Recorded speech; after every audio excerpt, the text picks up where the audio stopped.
So following up on the last video where I couldn't get my DR200 running properly, this one over here, I was running too rich on the main circuit with the needle and the emulsion tube being worn out. So what have I got here? A little box of goodies. It's a carb rebuild kit, a genuine Japanese one. It's made in Japan, it says it somewhere. So it should be a good one. I've had a little look in there and it's got everything. Let's open it up and check it out. So what is this? Looks like the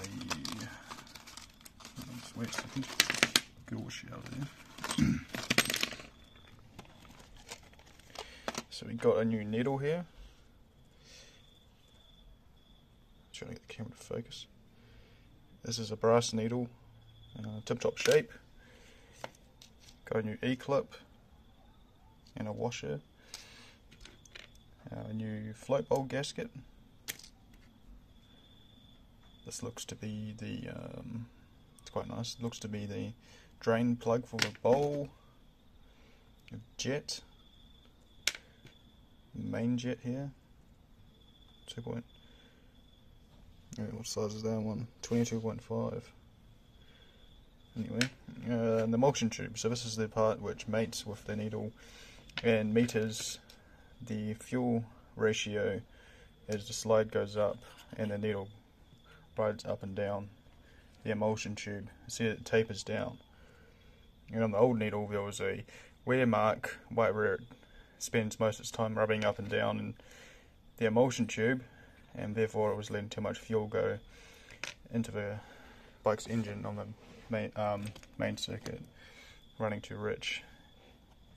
And coupled that with the person previously trying to repair it probably accidentally raising the needle instead of lowering it down the slide, so there's even more fuel making the problem worse. So this is my carb rebuild kit. Still got the old carb here, the wrecked carb, very dirty. And I will pull my carb out the DR now and swap these parts and hopefully she runs properly. I'll be very surprised if it doesn't. I've also got my valve adjustment tools here, so I'm going to adjust the tappets so the valves are opening and closing the right time and the right amount, so it should be good.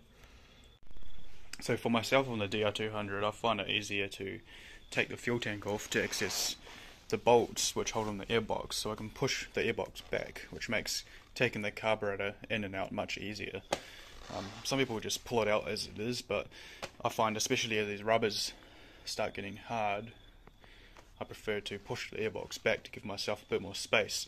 So that just involves taking the side covers off, which are already done. There's a screw on each one which goes into here, and then the seat, there's a bolt on each side, one there and one there, and then the fuel tank has two bolts at the top here holding it on, and obviously turn the fuel off and disconnect the fuel line, and this tank comes off very easily. And once you've got the tank off, there's a couple bolts under where the airbox is, which I'll show you. So we'll take that off first. So just a 10mm on those bolts at the tank. So we'll crack those off and take the fuel tank off. Make sure the fuel's off, and then pull the fuel line off the carburetor. Just like that. So we now got the tank off. You can see the airbox bolt, which is hidden by the tank. So you want to take that off. And then there's also a bolt which I've already taken out there, and the other side on the exact same place. And then now you want to get to the carburetor and take the throttle cable off. So you undo this nut here, and then that's thread is so long because that's the adjustment for the free play in the throttle cable. So you crack that locking nut off and then simply wind out, crack that nut off and then remove the throttle cable from the carburetor right there. Put the butterfly valve actuator, so you remove that and then just wind it out the carburetor entirely, and then you got no throttle cable attached to it. So if the throttle cable detached from the butterfly valve's actuator, you just wind it out.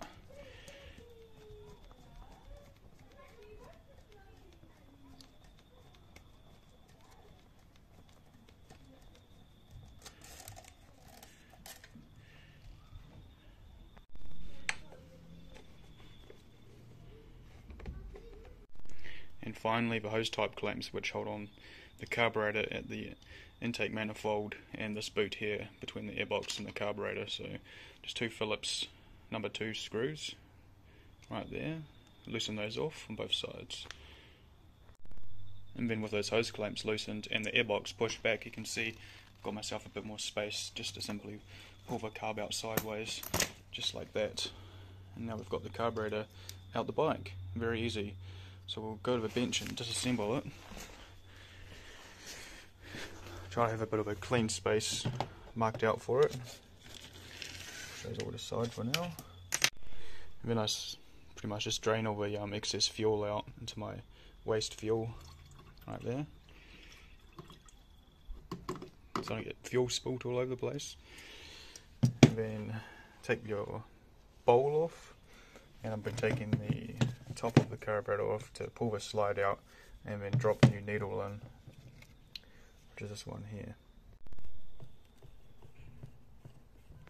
So I've got the bowl taken off there. Let's see all that disassembled, and then the top. So this is the spring which keeps the needle pushed down when coupled with the flat nylon washer, which sits at the top of the needle. This flat nylon one there sits at the top, and the spring sits on top of there.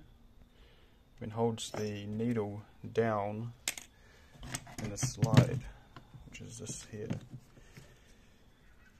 And at the bottom, meeting up with the nozzle of the emulsion tube, which is held on by the main jet, which is undone by a flat blade screwdriver like this one here. So I've now got the emulsion tube taken out, and I'll try to show the wear on the needle. It's kind of difficult to get it on focus, pretty much impossible, but just take my word for it. Oh, there it is, you can see it there. You can see the wear on the side of the needle, the discoloration, and it's all around there as well, grooves. So compare that to the new one, which is just polished the whole way, and it's good to go. So I'll put in the new parts. Also, always mate the new needle with a new emulsion tube because they wear with each other. So this needle here is worn with this emulsion tube, and it's made the hole at the nozzle ovaled, which also would make the fuel air ratio too rich and letting more fuel up there. So I've got the new emulsion tube, and also I put a new main jet in, and I've also got the idle circuit jet here, which isn't in very nice condition. My kit comes with a new one, so let's get a small flat blade screwdriver and take it out and then put in a new one. So at least at idle I know I've got a good fuel air ratio, which is measured by the size of the hole of this jet. And now I'm also going to be replacing the float valve assembly, which is leaking, making the carb flood out the overflow and probably later into the bore. So what I did was I got this small punch here, and I punched out the hinge, this needle, and then well, by the way, I only use a very light hammer. I actually ended up using the handle of my screwdriver to hammer the punch. You don't want to end up snapping the aluminium hinge holder thing there. So pull the hinge out, and the float would come off, and then this here is the float valve, which is leaking. And if I have a look at that one, it's in pretty bad condition. You can see that groove on the, I don't know, about a third of the way down the tapered part. That's what's making it leak. So it's not seating well into the housing down here, and it's just letting fuel flow past. So I've got a new assembly here.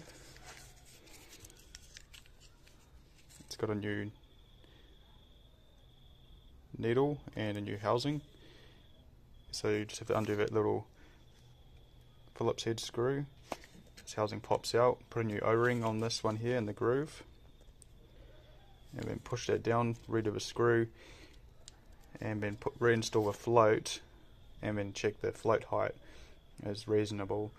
So I'll show you that in a minute.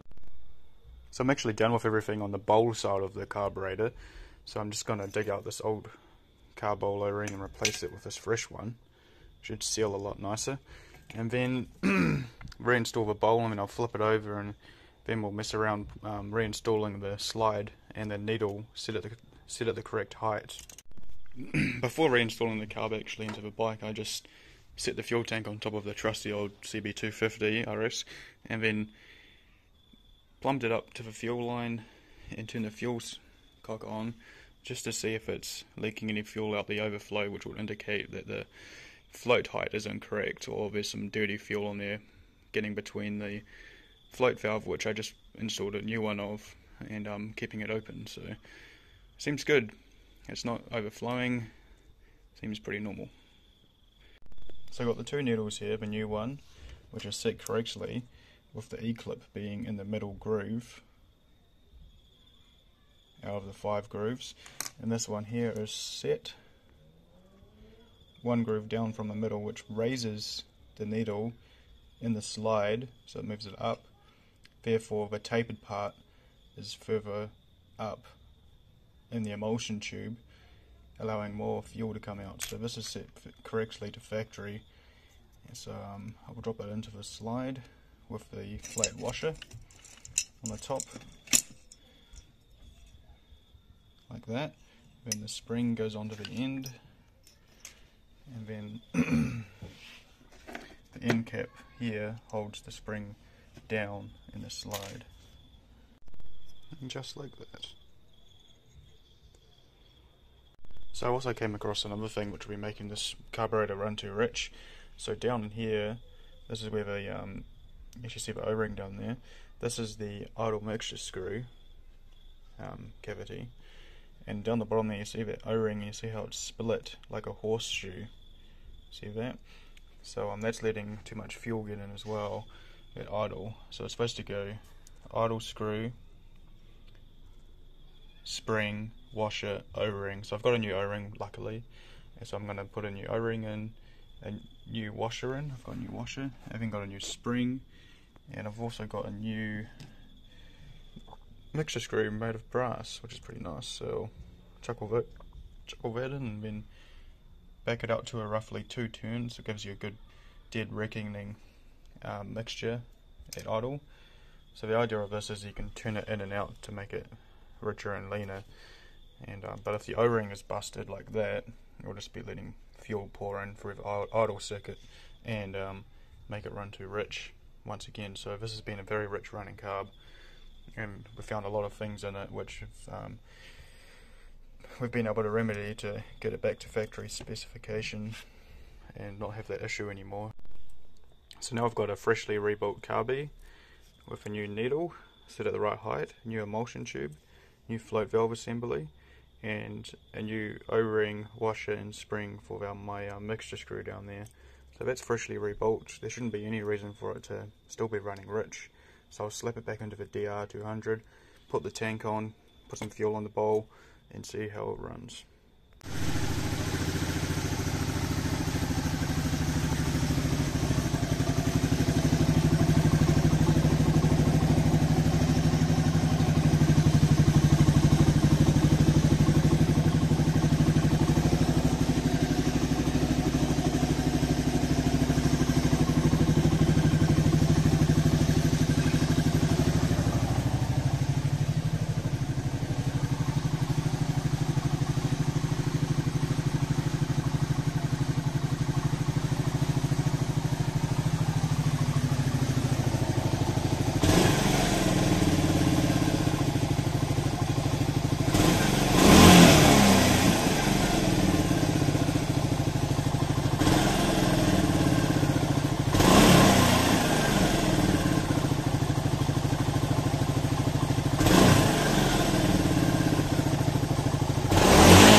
So I just took it for a quick test ride, and it's running good. It's running at least. It's still running. I think it's actually running a bit lean now, because as you could probably hear in the video where I was revving it up just before, the revs seem to hang quite a bit, which is an indication it's running lean. But I've no real way of testing it right at the moment, so tomorrow's job, I suppose. But I'm pretty happy with the progress. I have to see if it's got an intake leak somewhere, which is kind of likely considering how hard those intake rubbers are. The intake manifold and the boot between the carby and the airbox there. And also I need to do a tuning. I've only set it to that ballpark figure of 2 turns out, so that could be off quite a bit as well. So it is running, it needs a little bit more tuning and checking for intake leaks, and then tomorrow I'll go through the valve, or the engine's valves, the intake and the exhaust valve, tappet clearances and adjust those out to what they're supposed to be. Sounds pretty good, but yeah, pretty good progress. It actually runs now, and had to jump start it because the battery was flat, but we for a good ride on it, so should be able to start on the electric start tomorrow. I might ride it into work and then do the rest of the work at lunch, where I've got access to my full set of tools. So I've been sort of skimping around and trying to use what I have here to get it done. But yeah, very happy.